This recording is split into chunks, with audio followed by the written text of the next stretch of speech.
He was mocked in front of a full boardroom for the way he spoke, his email style compared to fast food job applications. His ideas waved off like background noise because of the color of his skin. No one questioned the insults. No one stepped in. They laughed. They smirked. They moved on, thinking he'd do the same. But what no one knew, what not a single person in that glass wall tower had even considered, was that the man they had just humiliated held the power to alter every future they were gambling on. This wasn't just another case of workplace bias. This was the beginning of a quiet storm. In a world where corporate power protects its own and prejudice hides behind polite language, one man was being pushed too far. And when he finally stood up, he didn't raise his voice. He changed the game. You're about to witness a story not just about exclusion, but about reckoning. A story built on whispered meetings, closed doors, and blind arrogance. So before we begin, tell us in the comments, where are you watching from? Which moment in this journey hits you hardest? And if stories about justice, power, and real consequences matter to you, make sure you like, subscribe, and stay locked in. You won't believe how it ends.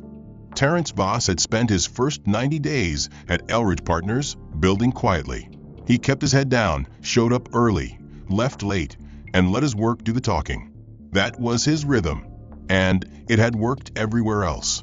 But something about this place was different. On a Monday morning in late March, a company-wide email chain circulated regarding a client's restructuring strategy. Terrence had written the initial brief, clear, structured, with precise metrics and margin analyses. Hours of care went into every word. But when the final message appeared in inboxes across the firm, his wording had been altered, subtly, but deliberately. One phrase was changed to sound less direct, another sentence rewritten in a tone that suggested uncertainty. At the bottom, Carter Alden, one of the managing directors, had added a parenthetical note, revised for clarity. Carter didn't reply to Terrence's private follow-up. He didn't have to. The edit had spoken loudly enough.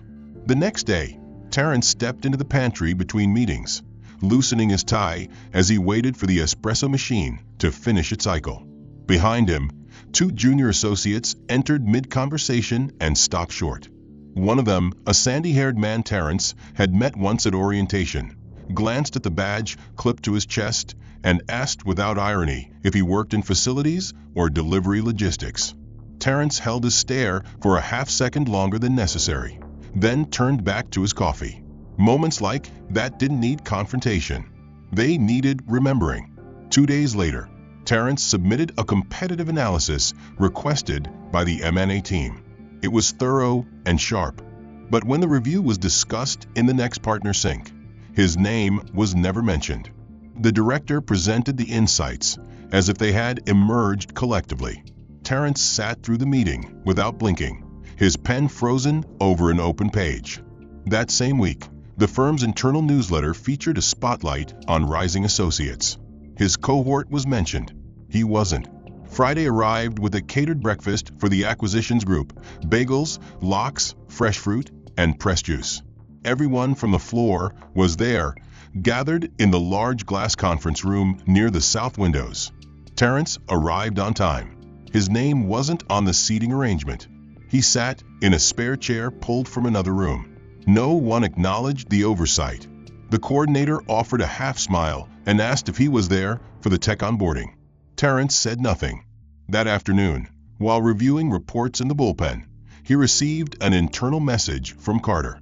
No greeting, just a link to a presentation deck and a note that read, "Format it like we discussed. Make it sharper. Less clutter. Also watch your tone. Still reads like a graduate thesis." He hadn't spoken to Carter in over 2 weeks. There had been no prior discussion. He knew the deck hadn't been his to revise. But the request wasn't actually a request. It was a nudge, a reminder of where he stood. Terrence opened the file. 37 slides of bloated projections and defensive hedging. He rebuilt the entire thing by midnight and submitted it without a word. Saturday morning, an email from Carter arrived in his inbox. Good. Better. That'll do. Terrence didn't respond. He opened a new tab and added another line to his private timeline log. A habit he'd started a year ago. Not of complaints, but of facts, patterns, proof. Monday returned with more of the same. During a fire drill, Terrence exited through the executive stairwell, as instructed in orientation. A compliance officer asked him if he was lost.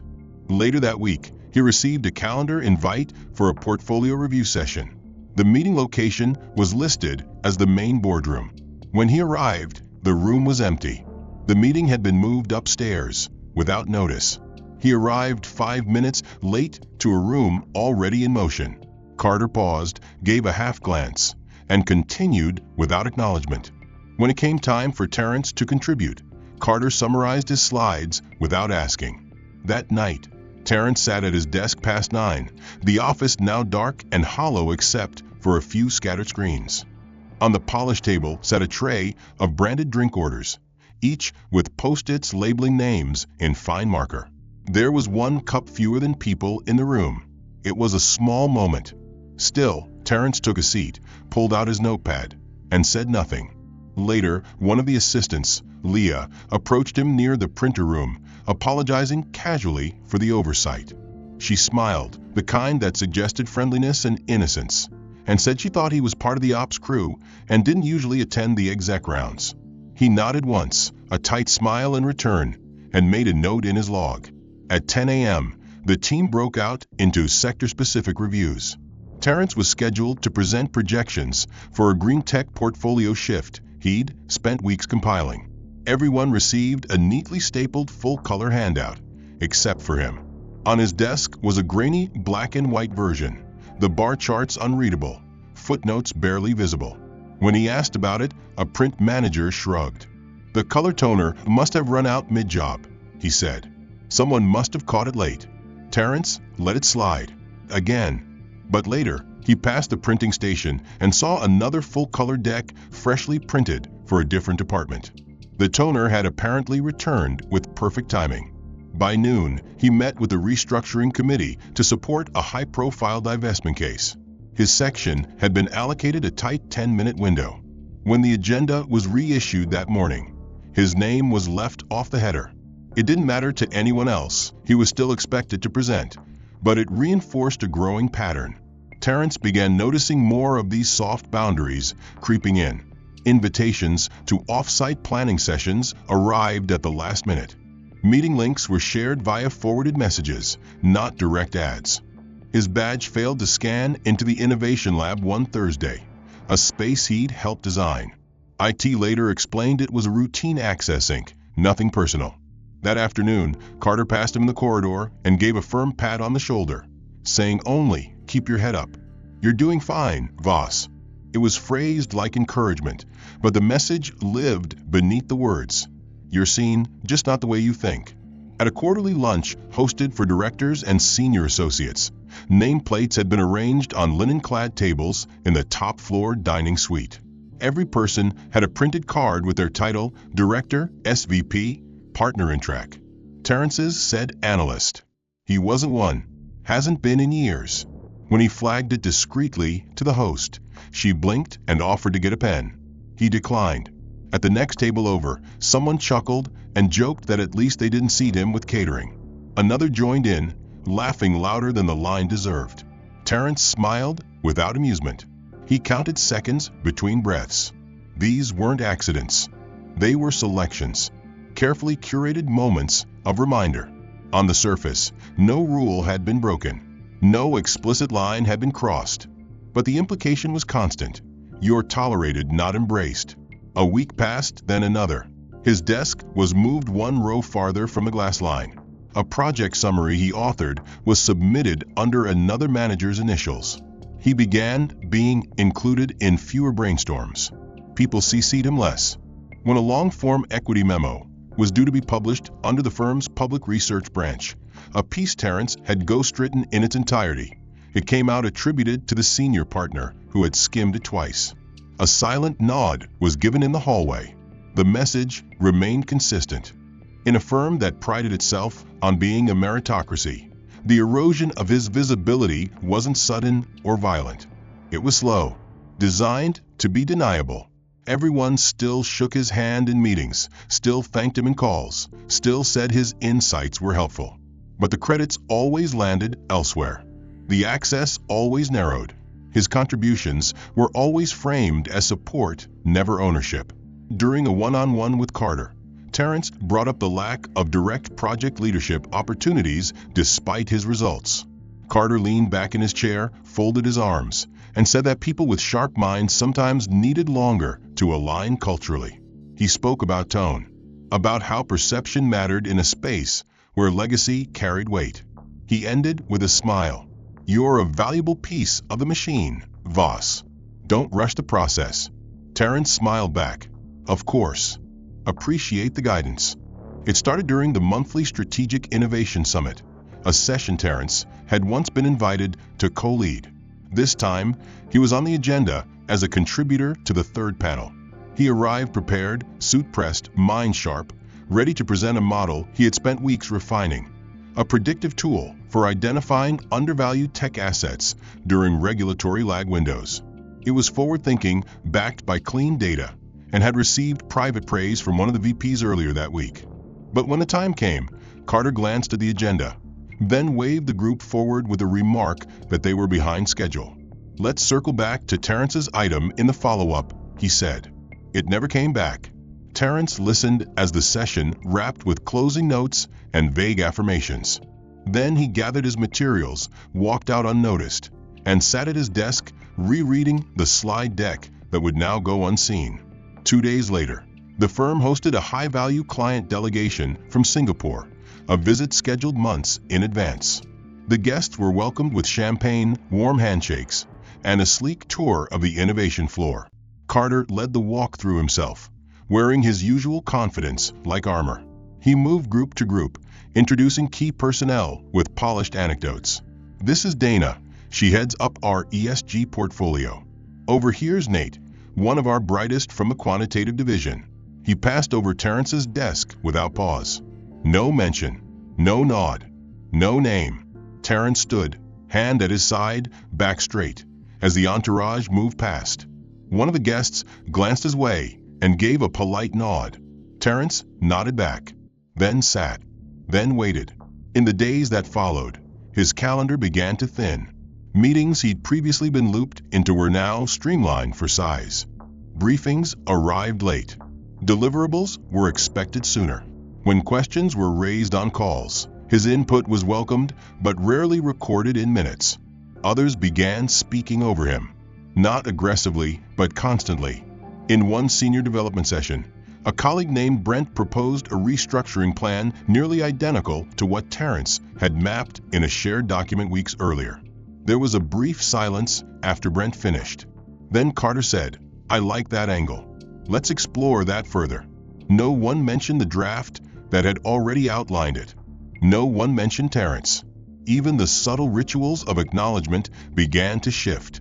In group chats, his name was dropped from thank you threads. In birthday lists, his was forgotten. In a company-wide email celebrating project milestones, his contribution was vaguely alluded to under a general thank you to supporting teams. He had led the work, designed the model, trained the analysts. His fingerprint was on every decision, but the narrative was written elsewhere. At lunch, colleagues greeted him with brief nods, but seldom sat nearby. In elevators, chatter continued around him as if he weren't there. In the break room, laughter paused when he entered, resumed the moment he left. His proximity began to bend the atmosphere not because of anything he did, but because of what had been said or implied when he wasn't around. He noticed something else. The smiles got thinner. The praise got colder. When he spoke, people leaned back. When others spoke, they leaned in. It was the body language of hierarchy disguised as collaboration. And it was spreading. Terrence adapted. He built quieter, observed more. He began asking careful questions during team syncs, questions that illuminated gaps only he could see, forcing others to acknowledge his insight without ever naming it. When a junior analyst brought up an outdated model during a product call, Terrence corrected the logic with a single sentence. The room paused, then shifted. Still, the credit circled elsewhere. Meanwhile, Carter's behavior sharpened into a practiced dismissiveness. In a quarterly email to investors, he referred to select partners driving innovation across verticals, and named 3 associates who had contributed marginally compared to Terrence. During a post-call debrief, Carter glanced at Terrence and said, "Your time will come," then returned to his notes. It wasn't a threat. It was a sentence wrapped in condescension, dipped in the assumption that Terrence would wait forever for what others had been handed by default. The isolation wasn't just social. It was structural. His access to internal documents became slower. Permissions expired without notice. A mentorship he was supposed to lead was reassigned to someone newer, someone with less experience, but a louder network. One morning, Terrence opened his dashboard and saw that 2 of his active portfolios had been migrated to different team leads. There was no email, no explanation, only an alert that said, "Allocation change completed." Terrence arrived in a black tailored suit, having spent the week preparing materials for Carter's keynote. The theme that year was resilience in volatile markets, a framework Terrence himself had developed, backed by data models he had designed from scratch. As guests filtered in, Carter moved through the crowd like a conductor, offering sharp handshakes and smoother introductions. When he reached the central group of international investors, Terrence was pulled forward. Carter, smiling wide, gestured casually. "This is Terrence. He helps coordinate our logistics and technical rollouts." The phrase landed like a slap. The group nodded with polite detachment. Terrence opened his mouth, offering a calm correction. "Actually, I oversee the risk-based forecasting initiatives behind our cross-sector pivots." But the moment had passed. The guests had turned. Carter had moved on. That incident was followed days later by another, quieter but sharper. A high-stakes strategic proposal was scheduled to be presented to the executive board. A proposal Terrence had architected with painstaking clarity. He had constructed the deck, rehearsed the data narrative, aligned every chart with insight-driven commentary. But when the formal schedule was released, his name wasn't listed.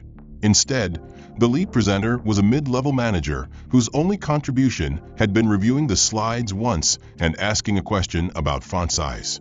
When Terrence inquired, he received a reply from Carter's assistant stating that leadership had decided to go with a more senior voice for optics. No apology, no offer to join the discussion, just a calendar invite to observe from the side. In meetings that followed, Terrence noticed a disturbing new pattern. When he entered a room, conversations subtly shifted. People avoided direct eye contact. Laptops closed. When he posed questions or suggested new models, responses came slower, sometimes not at all. He was no longer being challenged, he was being contained. The collaborative energy that once greeted his ideas had turned into glassy stares and polite nods that meant nothing. People deferred decisions until he left the room, then reopened the conversations in his absence. During one project alignment session, Terrence submitted an outline for a long-term restructuring strategy meant to consolidate the firm's underperforming assets across 3 sectors. The submission was acknowledged briefly by email. "Thanks, we'll review," then never mentioned again. A week later, Carter presented a strikingly similar concept during a partners-only call. The framing was adjusted, but the bones were identical. Terrence listened from a muted channel, watching his work reappear with new branding, new phrasing, and none of his fingerprints. At a regional summit hosted by the firm in Chicago, Terrence flew out early to help coordinate the presentation flow. He was told he'd be helping facilitate discussion tables on day 2. When he arrived at the venue, his badge read Guest Liaison. Most others had badges with division titles. He flagged it to registration. They said it came from Central HR. He let it go. During dinner, Carter made a toast acknowledging key teams across strategy, research, and client relations. Terrence's name was absent. The applause rolled on without pause. From that point forward, internal messaging began to reframe Terrence's value. He was no longer introduced as a strategic architect or lead analyst. He was referenced as support, as operational glue, as someone who helps connect the dots behind the scenes. At first, the shift felt clumsy. Then it became consistent. In one video call with external partners, Carter introduced the group and assigned brief bios. Terrence was summarized as instrumental in implementation. There was no mention of design, no mention of leadership, just the implication of silent assistance. When Terrence began noticing his responsibilities being divided among less experienced colleagues, he knew the strategy had evolved. His files were suddenly shared to larger groups without his consent. Models he had constructed were added to decks without attribution. One deck even included his visual layout, but had his name replaced in the footer with someone else's initials. When he addressed it discreetly to a project manager, the reply was immediate and firm. "Oh, that must have been a versioning issue. We'll fix it in the next update." The next update never came. The cumulative effect was simple but powerful. Terrence's presence was being redefined, repackaged, redistributed. And he knew it wasn't just about hierarchy, it was about image. The firm was rewriting its internal narrative, deciding who belonged at the forefront and who should remain behind the curtain. It didn't matter that Terrence consistently outperformed benchmarks or that his models had forecasted 2 consecutive market turns. What mattered was that his voice no longer matched the face the firm wanted front and center. Terrence was not to be seen as a leader, not to be engaged as a driver of vision, not to be acknowledged as an equal.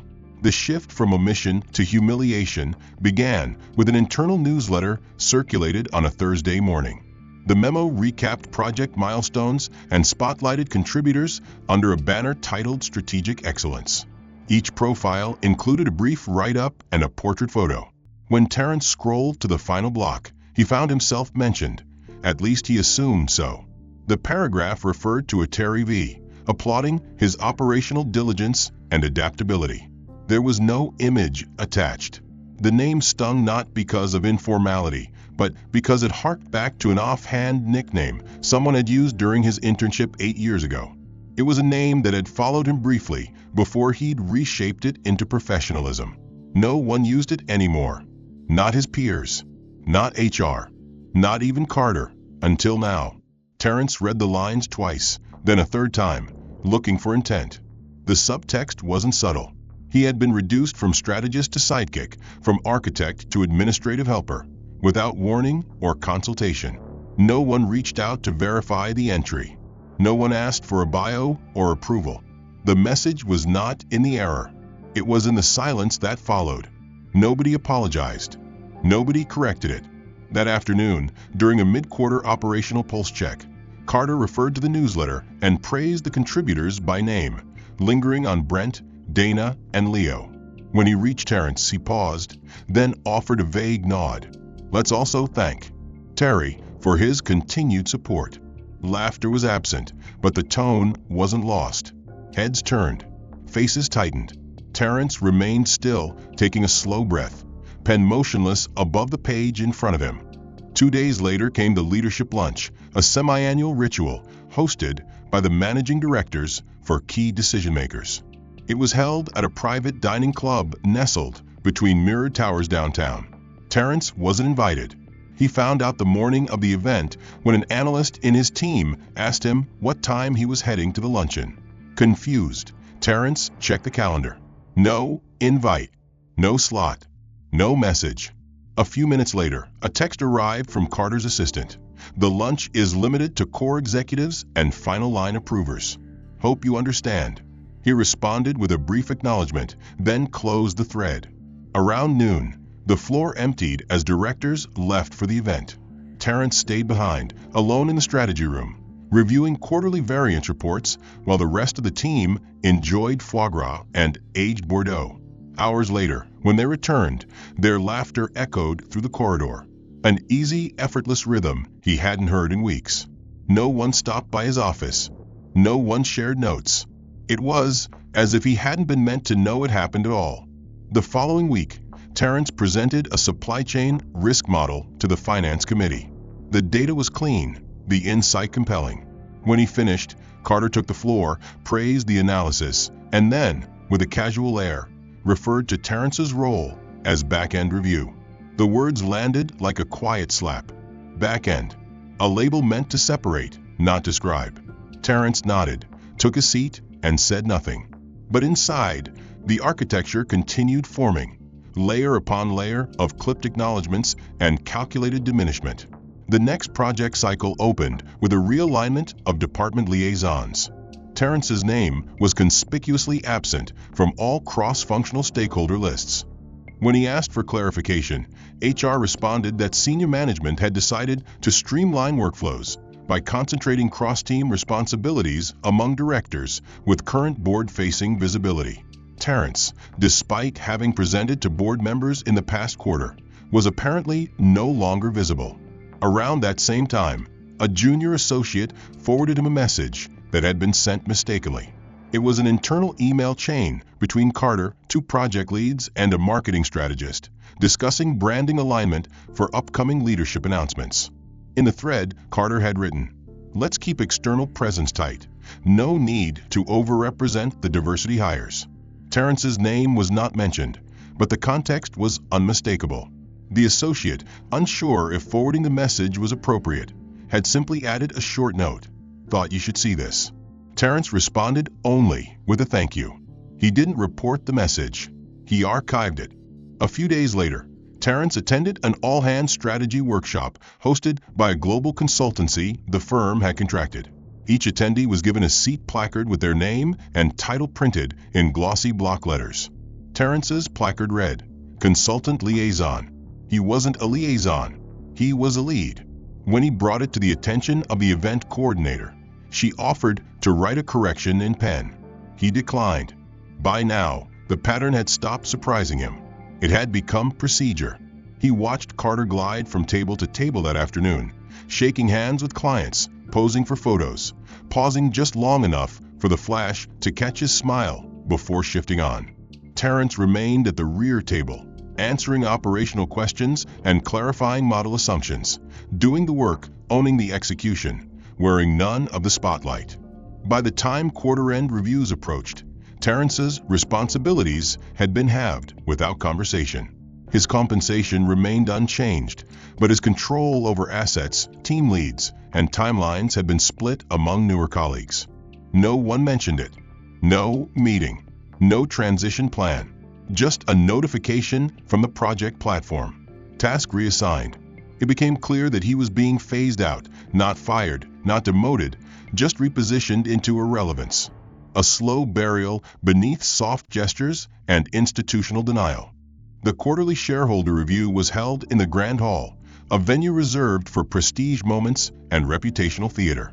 Terrence, having spent months architecting the upcoming restructuring pitch, had reviewed every margin and liability curve for days. He arrived at the venue early, his presentation loaded and color-matched, ready to walk through his model on stage. His team had already filed through security and found their seats near the front. But as Terrence approached the main doors, his security badge triggered a red alert. The guard apologized, saying his access was not listed for stage credentials. Terrence explained his role and requested verification. After a tense pause, a supervisor checked the guest list. Terrence Voss is not registered under presenter access. His name is here, under general attendance. Someone must have changed it. The security lead didn't blink. "Sorry, sir.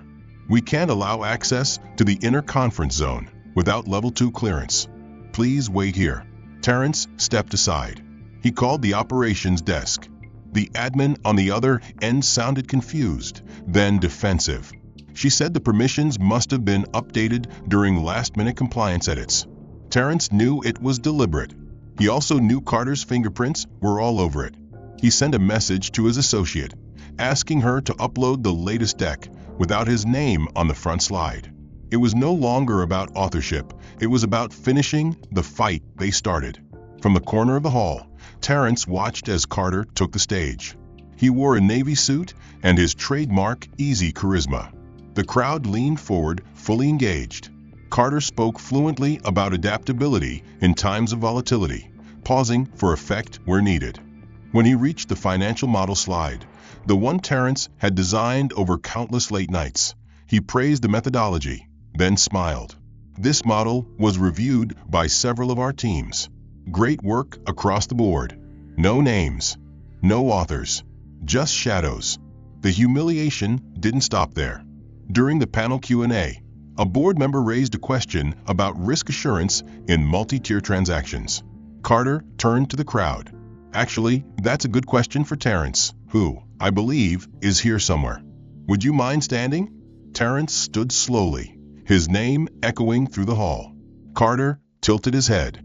Remind me, have you ever directly led a transaction exceeding 10 million valuation? Just curious. The phrasing was casual, but the implication cut deep. Terrence replied firmly. Yes, 3 in the last 2 years. Carter smiled. Of course. Just wanted to clarify. He turned back to the panel without a nod. The moment was surgical, an attack wrapped in curiosity, disguised as inquiry. It was never about the answer. It was about creating a question. Because in corporate power games, reputation doesn't collapse from facts. It corrodes from suggestion. After the review, Terrence returned to his office. His inbox had new flags, one from HR requesting a clarification of his current project role, and one from a junior analyst asking if he was transferring teams. Rumors had started. They were moving faster than the truth could correct them. That night, Terrence sat at his desk long after the lights on the floor had gone dark. The only sound was the muted hum of servers and distant elevator chimes. He opened his archive folder. Inside were time-stamped emails, screenshots, calendar changes, voice memos, and version control logs. He connected them with precision. He annotated every timeline, noting when access disappeared, when credit shifted, when responsibilities were stripped. He was not documenting a grievance. He was preparing a case. The next morning, Terrence arrived at a strategic offsite in New Haven. He had not been invited officially, but he knew Carter would be there.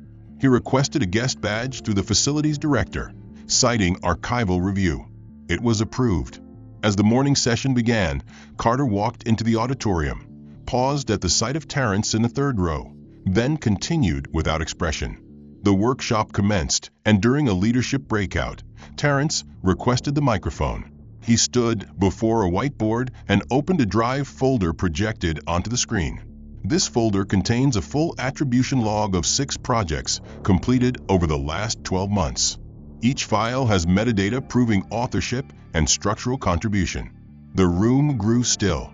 The facilitator asked if he was presenting feedback. Terrence nodded. I'm offering clarity. He walked through 3 projects, naming each phase of development and identifying where credit was redirected. He cited times, internal edits, and meeting records. When he reached the final case, the restructuring model used during Carter's keynote, the timestamps showed Carter's first access at version 6.4 after the core build had already been completed. The silence in the room became physical. No one moved. No one interrupted. Carter said nothing. The facilitator closed the session early. By afternoon, Terrence was called into a private room. 3 partners waited. One asked why he had chosen to escalate publicly. Terrence answered calmly, because your silence made escalation privately impossible. They said they'd investigate. He said nothing. He already had. The final humiliation was complete, but it no longer belonged to Terrence. It now sat in Carter's corner, sharp, undeniable, recorded. The system that had spent months trying to dissolve one man's existence had instead magnified it. And now, nothing could remain hidden. Every moment of erasure had become evidence. Every insult had become an indictment. Every silence, a confession. The aftermath of Terrence Voss's unexpected presentation at the off-site workshop rippled quietly through Elridge Partners. Within hours, whispers turned into murmurs, and murmurs into tension-filled silences in hallways and meeting rooms. Carter's authority, once unquestioned, now felt slightly cracked. Not broken, but no longer pristine. Yet, as Carter returned to his sleek corner office and carried on with business as usual, he failed to realize that the damage was not merely reputational. It was structural, and it was accelerating. For Terrence, however, that single confrontation had not been the climax of his story, but merely the ignition point. The gears behind the scenes had been moving long before that morning. While Carter and his network had worked to marginalize him inside the firm, Terrence had been building leverage outside it. Over the previous year, Terrence had cultivated silent relationships with several key members of an investment consortium, one with enough liquidity and appetite to acquire controlling stakes in mid-size financial firms struggling with governance and cultural decline. The group had first approached him as a subject matter advisor, someone with insight into mid-market inefficiencies and internal vulnerabilities. But as Terrence provided sharper analyses, richer data, and insider knowledge of Elridge's decaying structure, the conversations shifted. They didn't just want insight. They wanted entry. And eventually, they wanted control. At first, Terrence wasn't sure he wanted to be part of the acquisition engine. But after everything he endured, the choice wasn't about revenge. It was about redefining the rules. He realized that fixing the culture wouldn't come from being heard louder inside. It would come from owning the room. So, he took a seat at the real table. And when negotiations began to move toward a full-scale leveraged buyout, Terrence did not position himself as a consultant. He positioned himself as the closer. Weeks passed. Due diligence accelerated. Terrence made sure everything remained discreet. No leaks. No signals. Only Carter's pride remained untouched. But that, too, was about to change. Because on the first Thursday of the new quarter, a strategic vision meeting was announced, a full attendance event for the firm's senior partners and board observers. Carter was set to deliver the roadmap for the next fiscal year. The room was booked in a downtown private banking hall, guarded and gleaming, with every nameplate polished, every slide rehearsed. Carter walked in that morning unaware that the firm's fate was no longer in his hands. 10 minutes into the session, as Carter detailed the firm's cross-border ambitions and structural reorgs, the doors at the rear opened. Heads turned. In walked 4 figures, 2 women, 1 older man, and Terrence Voss. No one moved. No one spoke. The badges they wore bore the insignia of Fairfax Capital Equity. The room froze. Carter faltered. The air turned to static. Terrence did not sit at the rear. He walked to the front, flanked by Fairfax's managing partners. A quiet voice from the legal counsel near the front said it first. "That's the incoming board." Carter stiffened. Someone else asked what was happening. Then one of the partners stood and calmly delivered the sentence that detonated across the room. As of this morning, Fairfax Capital Equity has finalized the acquisition of a controlling interest in Elridge Partners. The deal is valued at $1.7 billion. The formal transition begins today. Terrence is our lead representative in charge of operational integration and organizational audit. You'll be working with him directly. Carter sat down slowly, his hands clasped tightly in his lap. He said nothing. No defense. No denial. Only the hard weight of realization settling into his chest like stone. Terrence stepped forward and spoke. Not loudly, not angrily, simply with the same measured tone that had once been dismissed as too passive, too background, too quiet. He walked through Fairfax's intent, cultural realignment, leadership restructuring, accountability reviews, and operational modernization. Each phrase was surgical. Every sentence was precise. Not one was directed at Carter, but each one landed like a hammer. The room took notes. No one interrupted. Some looked relieved, others stunned. Carter said nothing.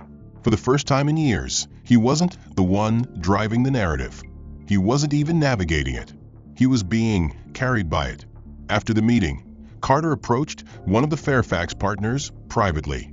He tried to ask about Terrence's authority. He tried to imply impropriety. But the reply was short. "Terrence has our full backing. You'll adjust." In the days that followed, office culture changed without warning. Policies that had gone ignored were enforced. Anonymous complaints were reviewed. Carter's meetings were suddenly joined by observers from Fairfax. Performance audits resumed. Legacy privileges vanished. The partner lounges were no longer exclusive. The executive lunches now included Terrence. He didn't ask for a title. He didn't request a new office. He simply showed up with clarity, and no one could look away. The man they had tried to push to the margins had returned not as a voice to be heard, but as a force that could not be ignored. In private, Carter raged. In public, he smiled.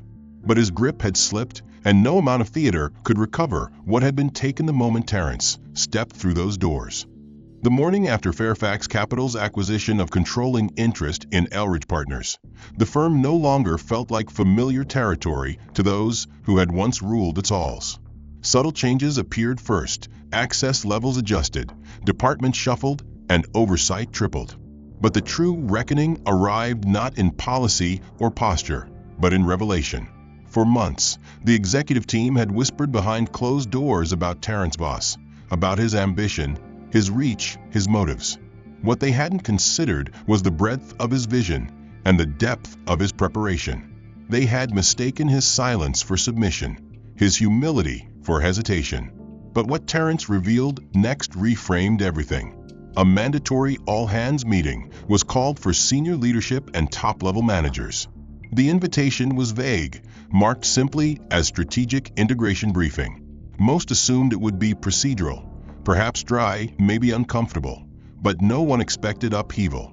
As executives filed into the sleek, upgraded boardroom, now bearing the Fairfax insignia, they noticed a change in atmosphere. The lighting was neutral, the air was cold, and the projection screen displayed a single line: Systemic Reform Phase 1. Terrence stood at the head of the room, dressed not in his usual understated gray, but in a midnight suit with a deep blue tie.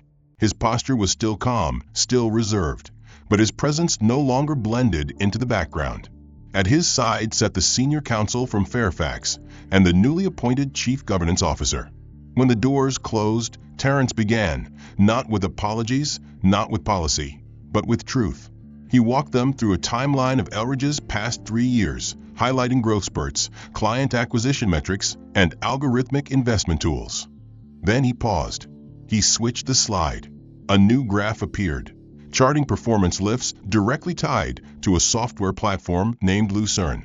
The system had been licensed to Elridge under exclusive agreement 2 years prior, and according to internal reports, had increased portfolio returns by over 300%. No one had questioned its origin. It had simply worked. Quietly, reliably. Terrence tapped the screen. Lucerne was developed and owned by an independent holding group. That holding group was wholly created and funded by one entity, Voss Strategic Ventures. The same Terrence Voss they had tried to erase. Silence fell. No murmurs. No shifting. Just the heavy realization that they had built their market edge on the intellect of a man they had actively marginalized. Carter, seated near the rear, leaned back slowly, his jaw tightening. The information did not stop there. Terrence clicked forward again. A secure audit platform loaded onto the screen. Logos, metadata, encrypted logs. Terrence revealed that over the past 9 months, he had conducted a shadow audit of internal operations, supported by an ethics consultancy contracted directly through Fairfax. The audit uncovered embedded exclusion patterns, discriminatory promotion practices, and targeted role reductions disproportionately affecting employees of color. Data tables showed correlation spikes. Testimonies, anonymous, cross-referenced, verified, appeared briefly. Terrence did not narrate them. He let the facts speak. A line appeared on the screen. Integrity is not policy. It is choice. Then he faced the room. He made no demands. He issued no threats. He explained that Fairfax had already approved a sequence of structural resets, revised oversight panels, third-party monitors, compensation audits, and most notably, a compliance clause tied to all future leadership roles requiring bias response certification. Anyone failing the audit would be disqualified from senior posts indefinitely. Several faces paled. He concluded with a disclosure of the next phase. A committee was being formed to oversee reparative initiatives, leadership restructuring, and community reinvestment. Terrence would serve as its executive chair. Beneath the table, Carter clenched a pen until it cracked. The rest of the room remained frozen. They weren't watching a presentation. They were witnessing a reckoning. Terrence's words were not vengeful. They were surgical. He exposed the mechanics of exclusion not to shame individuals, but to indict the system they had built and sustained. For every boardroom dismissal, every offhand remark, every deliberate sidelining, he now offered accountability, not in theory, but in policy, embedded in contracts, monitored by a legal team, and enforceable across the entire infrastructure. After the meeting, one of the directors approached Terrence in private, her voice subdued. "I didn't know," she said. Terrence nodded. "You didn't ask." She said nothing more. She didn't have to. The truth had landed. Internal emails, audit summaries, redacted witness accounts, and even Slack transcripts made their way into the hands of investigative journalists. The most damning piece, however, was a collection of internal communications labeled Internal Tone and Culture Review, 2021-2023. The emails were casual, often sarcastic, and laced with coded language. But the pattern was undeniable. Executives had exchanged jokes, made decisions, and crafted hiring language that implicitly and sometimes explicitly targeted individuals based on race and background. Terrence's name came up more than once, referred to not by name, but by caricatures, pseudonyms, and implications. The messages were signed by people in leadership. The same people who had stood on company stages, preached inclusion, and published diversity pledges on LinkedIn. The board, now under the control of Fairfax Capital, moved swiftly. Emergency meetings were held behind closed doors. Legal advisors reviewed liability exposure. PR firms drafted holding statements. But none of it was enough.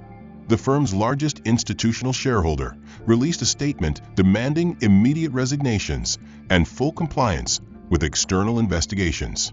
The Human Rights Oversight Commission issued a formal inquiry request, citing patterns of systemic exclusion and executive-level complicity. Employee unions, long dormant, reactivated. Former interns, junior associates, and ex-staff began posting anonymously, then publicly sharing screenshots, voicemails, meeting summaries, and side-by-side comparisons of job descriptions that had been rewritten to block internal promotion paths. Each post was another blow. Each voice, another echo in the collapse of Elridge's old guard. Carter Alden was summoned to an unplanned board session. He arrived polished, as always, wearing the same suit he'd once worn to announce a record-breaking fiscal year. But there was no podium now. No applause. No spotlight. Only chairs. Only silence. Only the eyes of people who no longer feared him. The head of governance read the motion. The legal advisor read the findings. The majority had already voted. Carter was removed from all leadership duties, effective immediately. He would retain no strategic advisory role. He would receive no severance. He could keep his email address only until the end of the week for transition clarity. He did not respond. He simply stood, nodded once, and left the room he once ruled. The resignations came next.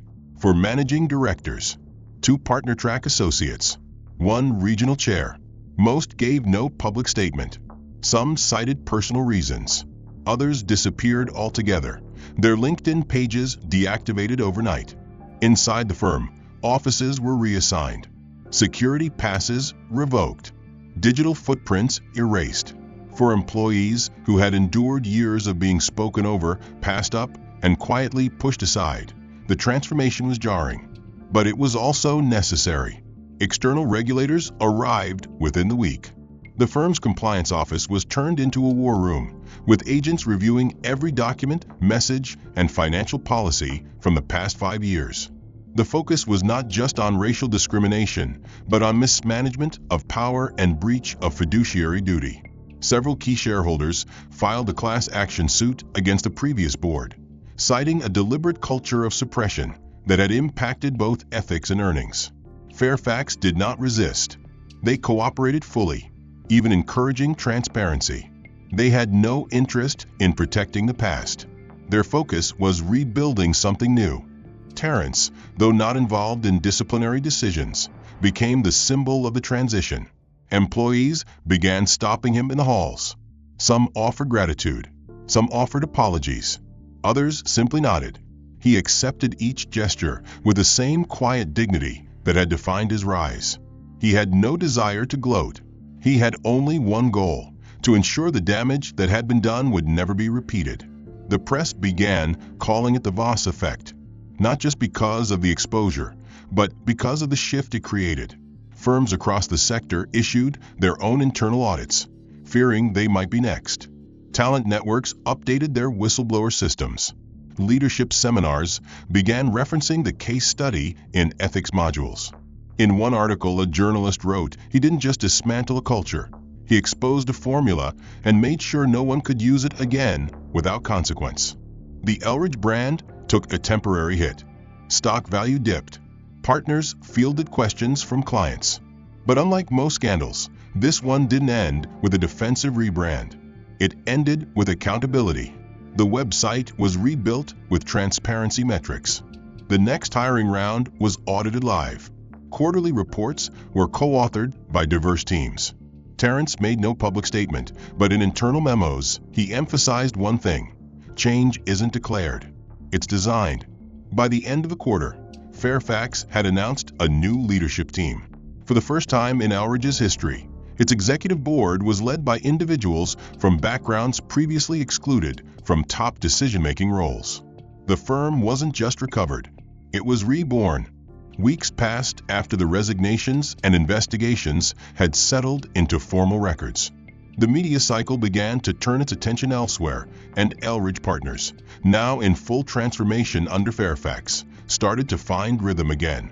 Offices were reorganized, divisions reborn, and language across the company shifted from defense to design. Employees who once whispered in elevators now spoke freely in strategy rooms. Internal memos read like commitments, not propaganda. But what lingered in the background of all this movement was something quieter, something that lived not in policy, but in people. The question of what happens to those who fall from power, not because they were forced, but because they were finally seen. For Carter Alden, the answer began with silence. He disappeared from the public sphere completely. No articles, no press, no comment. For a while, some assumed he'd left the country or shifted into private equity obscurity. But Carter was still there, just smaller. His world no longer revolved around conference rooms and quarterly earnings. It revolved around reflection. After the public exposure, he withdrew to a house on the coast, away from the skyline he once ruled. There, for the first time in years, he read more than market reports. He reread every email that had been leaked, every sentence, every line. He marked them not as mistakes, but as mirrors. He made no excuses. He understood now that silence was complicity, that inaction had become a language of its own. At first, the shame was too loud. Then, gradually, it became a call, not to erase what he had done, but to understand what he had ignored. It was 3 months after his departure when Carter requested a private meeting with Terrence. Not through back channels or assistants, but through a handwritten letter addressed directly to Fairfax's ethics office. The note didn't ask for redemption. It asked for insight. "I don't want to justify myself," Carter wrote. "I want to unlearn what I thought was normal." Terrence read the letter twice before replying. Then he said yes. The meeting was held in a private office space in a quiet district, without press, without cameras. Carter arrived dressed simply, stripped of corporate armor he had once wielded like a weapon. His posture was different, not defeated, but deliberate. He thanked Terrence for meeting him. He listened more than he spoke. He asked questions that had no simple answers. "What did I miss? How did I not see it sooner?" Terrence responded honestly. He didn't scold. He didn't perform forgiveness. He offered perspective. And Carter absorbed every word, not as a man trying to rebuild his career, but as a man trying to reconstruct his conscience. At the end of the conversation, Terrence made a proposition. Fairfax was launching a new mentorship initiative aimed at developing leadership capacity among underrepresented youth interested in finance, law, and strategy. The program needed someone with lived experience at both ends of the system, someone who had once upheld it, and who now had the courage to dismantle it from within. Terrence asked Carter to join, not as a spokesperson, but as a peer-level mentor. No spotlight, no press, just service. Carter agreed. Not because he sought image repair, But because for the first time he understood that power without awareness is not leadership, it's danger. The mentorship program launched in the spring under a new banner, Reframe. It brought together rising students, early career professionals, and former executives in an intentional dialogue about legacy, equity, and systems thinking. Carter showed up on time each week, sat in the back of the room, and rarely spoke unless called on. But when he did speak, he did not defend his past. He named it.